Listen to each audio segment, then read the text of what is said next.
And hello fellow Techers, Space Bandit here with another episode of World of Tanks, and today we are in a tier 10 mercenary medium tank, the Chisel.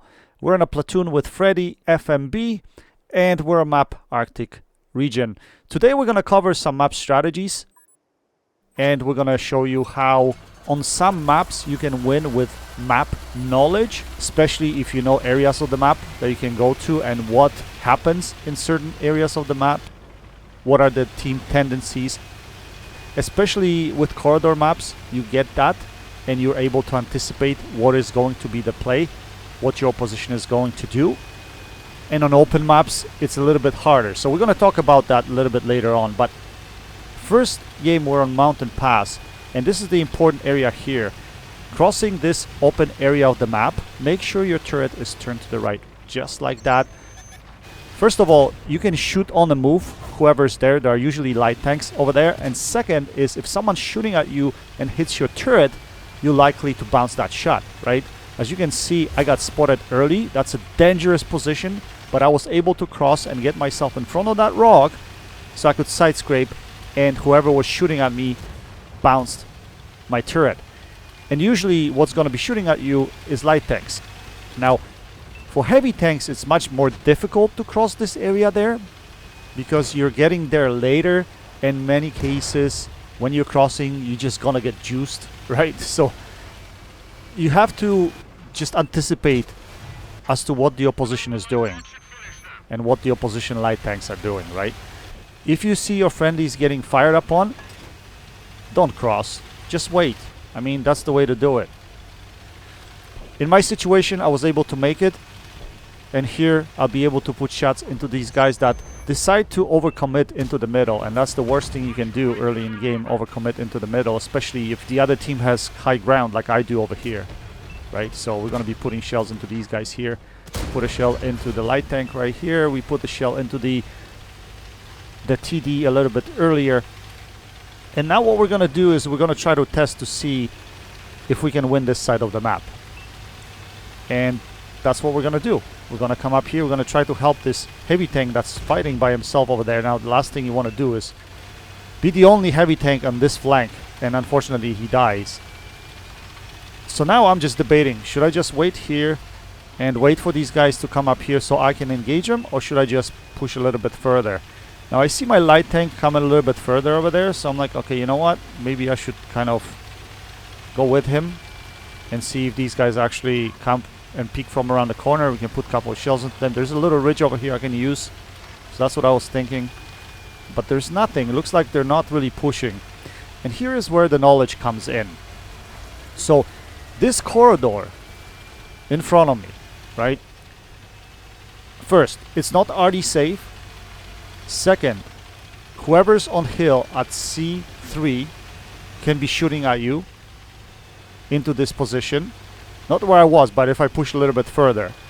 3, tanks that are at C4 can put shells into you. So it's not a safe play anymore, especially with only 2 of us, me and a light tank. I decided not to do that. Instead, I noticed that the situation on the bridge is kind of iffy. Well, I was thinking, one thing to do is go down into the middle, right here, and engage these guys that are on ice road. But then, you falling into the same... See, as you can see here, I'm trying to go here, but then I'm thinking, you know what, no, that's not a good play, because if I go down there and if the opposition has higher ground, I'm gonna get in trouble. So last thing, I want to be down there, right? I'm like, okay, let's win the bridge, and if we can win the bridge, then we can have shots into these guys that are on the bottom on the ice road right there. So I'm gonna try to come up here and help our heavy tank right over here. It's a VK4502. Unfortunately, what we're facing is high alpha TD. The Russian object, was it 268-5? Yeah, I think that's what we're facing here. Yeah, 268-5. So I don't want to take a hit from him. I know I could put a shell into him, but then I see him scuffle over here, so we put a shell into him. Now we back off. So we just waited for our opportunity. I don't want to waste my HP in this situation, and our heavy tank takes him down. Now, I didn't know that that shit barn was in here. I mean, I've seen him early in the game, but he wasn't really spotted after, so I wasn't really sure where he was. But he shoots. So now we fire, and we're gonna move up in front here a little bit more to the right, so that when he overexposes himself to hit me, our heavy tank will be able to put a shell into him. That's what I was thinking. At the same time, we can engage this mouse over here, and we should be able to take him out of the game right there. See? He wanted to overexpose to hit me, but because he was overexposing, our heavy tank was able to hit the shit barn. And that was exactly the play I was thinking about. So now I don't mind taking a hit from this guy, you know, just to take him out of the game. But we're going to play it safe anyway, so we're going to kind of side scrape over here. And that's exactly what we're going to do. But he ends up shooting Hesh, and he does damage me a little bit. But it doesn't matter. We pushed this flank already. And looks like we're going to have this game in the bag because we helped out this flank instead of, you know, wasting our tank on the other flank, right? So now we're going to go around the corner. I didn't know that Concept B was over here. But it should be easy pickings for us because with the rate of fire of Chisel, he has really no chance, to be honest. And I could be putting shells all day through his top plate, just looking into his top glaciers, just like that. So we take him out of the game. But again, talking about map knowledge. If I push through this corridor that I'm going through right now, earlier in the game, see, look how open it is. It's so difficult to make your way here. And if you do, you can get shit on pretty much from the top, from that top of the hill, plus from all the way across, right? I mean, there are little ridges here, but Arty is a problem too. So that's why I didn't want to come in this direction, and that's where the map knowledge comes in. If you guys know certain areas of the map, you're gonna make smart decisions. So it's not only about your tank and micro position of your tank, it's also about macro positioning, is what I call it, is your position on the map with respect to where the play develops and what could actually happen. Anyway, we run into this guy here. We switched to Hesh shells because we thought we were going to face the waffle, but we're unfortunately facing his platoon mate, the IS-7, so we had to switch back to APCR rounds, and we got to go primo here because, you know, with Chisel being so trolly and IS-7's armor being so trolly, it's so easy to bounce those shells. So I wanted to make sure I pen those. Now we're going to switch to Hesh. And at this point is where Freddy tells me, man, hurry up because this waffle is coming after me. He wants me bad. I'm like, Freddy, I'm on my way. I'm going to try to take him out. Just 1 sec. I'm almost there. I'm telling him. Unfortunately, Waffle takes him down. Take a look at this shit, boys. Apparently, that goes in between his gun and his structure. So no penetration there. My shell goes directly through. Look how slow those Hesh shells are. The shell velocity. It traveled so slow. Anyway, we're going to put a second shell into him. He puts a shell into us, but he doesn't pen us. And we're able to secure the win for the team. So again, these are not going to be spectacular games, guys. These games are just going to show you what I do in certain situations on any given map. What the map knowledge does to your gameplay. Because, to be honest, 60% of your success is the map knowledge. And being able to make proper decisions at any given time depending on your team distribution, as well as your knowledge of certain area of the map. So the second game I'm going to have for you is on map Cliff, and this again is going to exemplify, if you know the map, how easy it is to take certain positions and just get your damage. So in this situation, what we're going to do is completely club. So my strategy on this map, especially when you start on a south spawn, is take the 2-line, the way I'm pinging right now. We take the 2-line all the way up into that area, F2. And from there, once you climb up on top of that ridge, you'll have shots across to area D6. And that's where all the opposition's tanks are actually crossing to get to the banana road. On the, what is it, 9-lane? 8-9 lane? Somewhere over there. So this area gets contested here quite often when you get through here. But if you're in an OP vehicle like Chisel, like M48 Patton, you can easily make that play and still survive because of your rate of fire and the fact that you have some armor. Or any Russian medium tank can make the same play. Pretty much any tank can make this play. It's just when you get isolated 1v1, you need to be in a tank where you can actually win. If you're something soft like a Leopard, for instance, you can still make this play, but if you run into M48 Patton, or if you run into, you know, a Chisel, or any of the Russian medium tanks, you're screwed. So, medium tanks are awesome for this, and usually if you push this, your opposition will push with you. Otherwise, they won't. Now, North Spawn has a much worse situation, because if they would make this play, they cannot shoot across into area G7. There are buildings there, right? So it's a serious disadvantage for the North Spawn. That's why I like the South Spawn so much better on this map. Anyway, as you can see, all these shots here, right? All these shots that I have, all these guys that are crossing right there. I could be farming all day, to be honest. Now, initially when I got here, I didn't spot most of these guys, because at this point I don't think I had optics on this tank. So optics does help. Your view range has to be at least 450 meters or something like that in order to spot these guys. But since my friendlies showed up, they were able to spot these guys for me, so not a problem. So now, another advantage in this matchup is that there is no Arty, because if there was Arty in play, I wouldn't be able to make this play and just stay in this position all the time, because Arty would be shooting me right here. So I would have to basically lose my sixth sense, disappear, drop down, then come back up again and engage these guys. So I definitely wouldn't get 2000 damage out of this position early. But take a look at that, 2000 damage early in game. We're talking 3rd minute into the game, right? That's crazy. That's knowledge of the map and knowledge of the position, right? And here, this cross, normally this cross, I wouldn't make this cross if Arty was in play, because I would probably get slaughtered, or if the opposition team would be in area E4. Because if they would be there, I would get into a crossfire. But because they're not, I can easily make my way here. And this position is actually safe from the hill, because if the light tank decides to overexpose, first of all, he won't be able to hit me. I think there's enough obstructions there for him not to hit me. And second, if he does overexpose, my friendlies would hit him anyway. So now we're just going to progress on this side of the map. There's no Arty, so nothing to worry about. Arty's not going to hit me from my left side. Again, if Arty was in play, I wouldn't be able to make this play, right? I'm free to roam on this side now because there's no Arty. So we're going to push forward right over here. And unfortunately, I think, yeah, we're going to try to hit this Tiger too. But that guy stops in front of us, and we somehow scuffed that shot for whatever reason. Regardless, we miss out on a little bit of damage over there, right? But now we should be able to flank these guys that are on a banana road. And that's exactly what we're going to do. We should see their asses. Now, I could switch to hash rounds here, but there's so many of them here still. I don't want to risk it.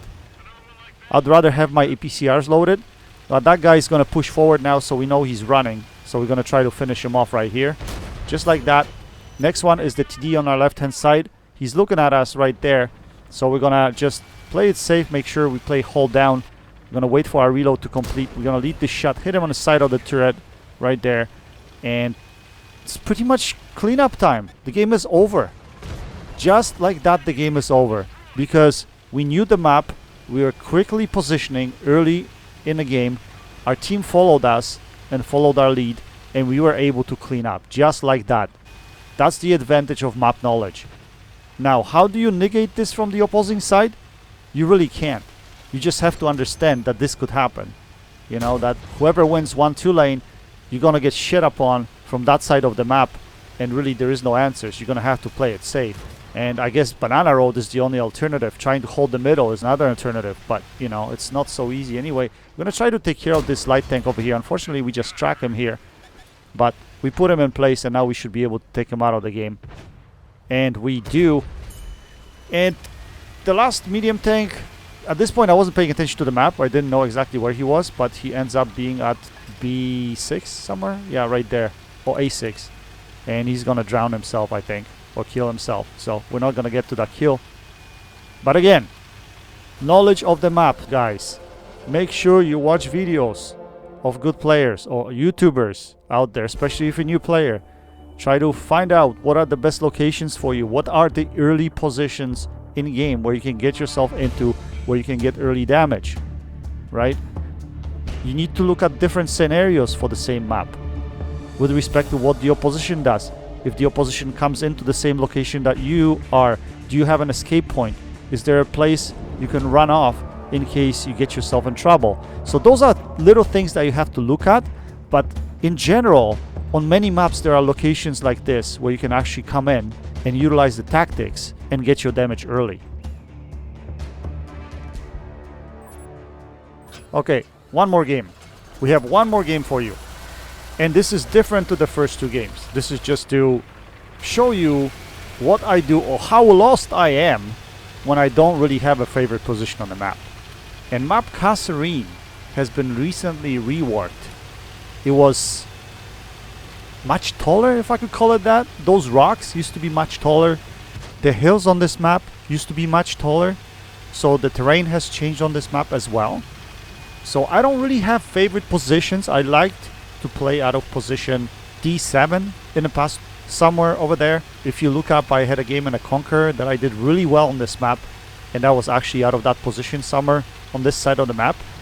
Now, initially I wanted to go into F9 or F10 as it shows on this map, I think. Yeah, sorry guys, it's a small map, I can't see. But I wanted to go all the way to the east side of the map. That's where I wanted to go, but I saw none of my friendlies coming, so I changed my decision. Wait for the RD shell to come in. There we go. Yeah, RD was already shooting at me. Anyway, so we're gonna try to make our way all the way across the other side of the map. And again, this map, I don't have any special positions, so everything is going to be a reaction.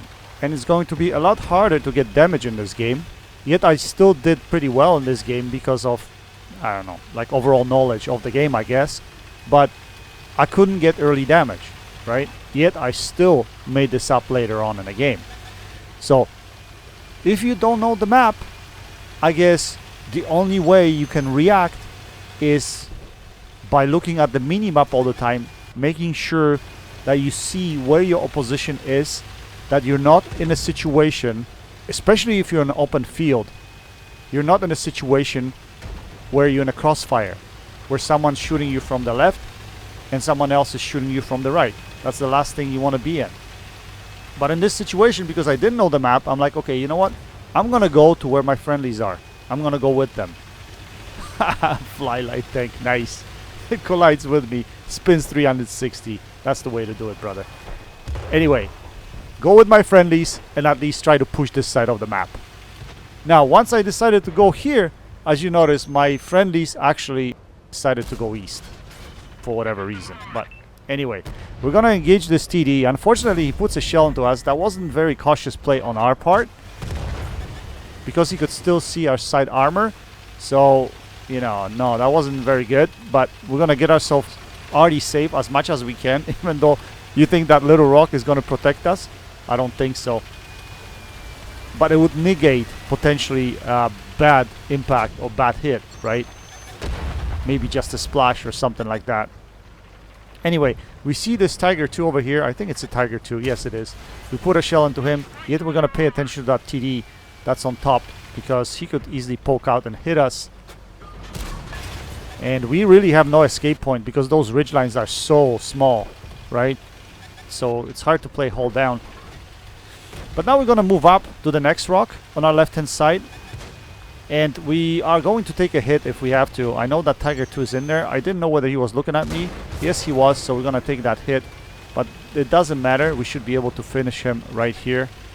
And that's exactly what we're going to do. We're going to take him out of the game. And we're going to keep on progressing. Now, the idea here, again, no map knowledge. I'm just going ridge to ridge over here. Little hill to little hill. Rock to rock. Making sure I avoid RD shells. And stick with my light tank at this point. I wanted to stick with my light tank because wherever the light tank goes, I have a chance. And that's not a loader 2. So if I get in trouble, he can help me. And that's what I was thinking. So we're going to progress ridgeline to ridgeline. Now there's a TD spotted on right hand side. I notice him in the corner of my eye. But I didn't stop to shoot him. We're going to try to make it closer to him and see if we can get some shells into him. It turns out to be Jagdpanzer U-100. We put a shell and then we're going to drop down again right here. That was a bit dangerous. I should have stayed on the bottom side, to be honest. I'm going to try to put another shell into him. For whatever reason, that shot doesn't track him. And then friendly defender blocks us. That could have been deadly. Don't ever do that, guys. Don't ever go behind someone unless you're willing to back off when whoever in front of you is actually backing off. Because if you block someone from backing off, they can easily get hit with a big shell. Like, I didn't want to swallow a shell from this Panzer 100. That would be devastating completely. So yeah, I got a bit lucky there. But yeah, I was a bit upset at that guy for blocking me from backing off. Anyway, we got ourselves in a better position here. We're going to try to shoot this Panzer 100. We're going to try to put one more shell into him right there. Unfortunately, we low roll on both shots. 341. That's crazy low. And we lose all of our tanks on this side and our gun depression. So now that we lost all of our tanks, I'm like, okay, you know what? I got to get the hell out. I got to go where our light tank is. And that's exactly what I'm going to do. But fortunately, the TD pokes out that guy over there and he puts a shell into us.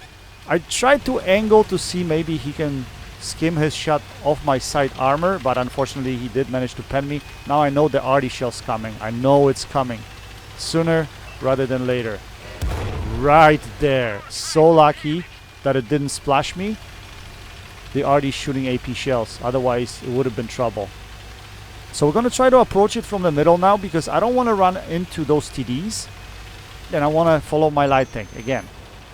I was trying to approach that TD from the right side, but then I realized that if Panzer 100 sees me, he can easily take me out of the game. So instead we managed to put a shell into that RD, and now we're gonna go on this side over here because we know there's nothing here. We're gonna scoot through the middle.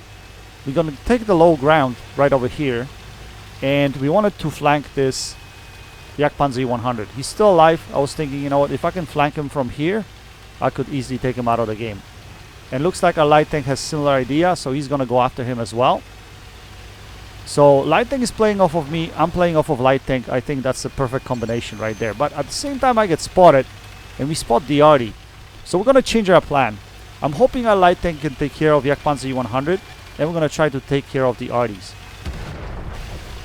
So one RD gets taken out. Now we're gonna go over here. Now I was worried that RD was gonna set up for shotgun. That's why you see me pretending I'm going the other way. And now we're gonna come back after him right here. We're gonna switch to our HESH shells, and we should be able to dispatch of him. Unfortunately, he's between the buildings. HESH shells don't go through the buildings, so we're gonna have to wait until he comes out. And we're gonna first person aim, and yeah, unfortunately we shoot that into the ridge because we were in first person and we didn't see that ridge. But we should be able to take him out of the game right now. Right there. And he's gone. Now, there are 3 tanks remaining on the opposing team. 2 of them are pennable with HESH for me. One is Ragnarok and the other one is the Batcha 12T, I think, a light tank. And then there's a Maushan.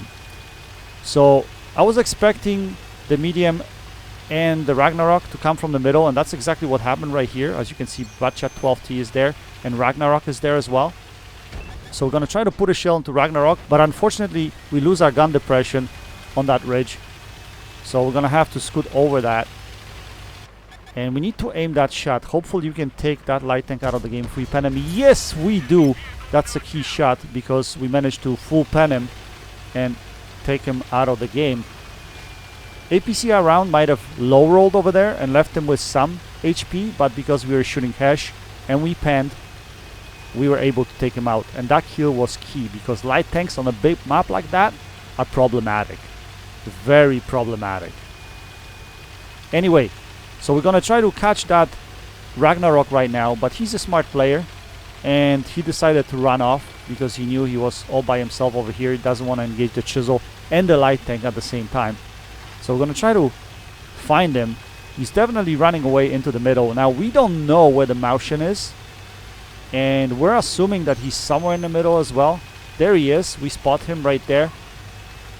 And we're gonna have to switch to APCR rounds right here. Now I want to guarantee I pen those shots, so we're gonna go with Prems instead of standard APCRs. Now standard APCRs would probably work for this anyway, but it doesn't matter if it's clutch time at the end, guys. You gotta be able to pen your shots. So we put that shell into him. Unfortunately, our light tank goes balls deep, and Ragnarok just waiting for him and ambushed him over there. Takes him out of the game, but we do take the Maushan out of the game. And now we're gonna try to chase that Ragnarok. We're gonna switch our shells to HESH, if we can get through here. We're crying out loud. There we go. We got through. Now we're gonna switch to Hash because I think he's a 2-shot to us, from what I remember. Regardless, higher alpha, we need to be able to pen him twice in order to take him out of the game, and it wouldn't be guaranteed with APCR rounds. With Hash rounds, I should be able to because he doesn't have any space armor. But look at that. He puts 2 shells into us. He almost takes us out of the game. That was a very smart play by him. I'm pretty sure he's shooting premium, but can't blame him. He's a tier 8 going versus tier 10, right? Regardless, we can't let him get away. So we're going to make sure we aim that shot and we take him out of the game, because I don't know if I could trust my Emil 2 at this point to take him out of the game. But we secure the win for the team. So it's a victory. So yeah, in this game, guys, there wasn't much strategy. It was more reaction play to what the opposition is doing. Try to use the map's ridgelines to my advantage. Move rock to rock. Stay RD safe. So this game pretty much exemplified everything else except for map positioning, because there wasn't any. This was more reactive play in this situation. So we were still able to get good result in this game, but we had to scramble in order to get good result. Anyway, guys, I hope you enjoyed this video. That's it for now. Until next time, happy tanking. Space Bandit checking out.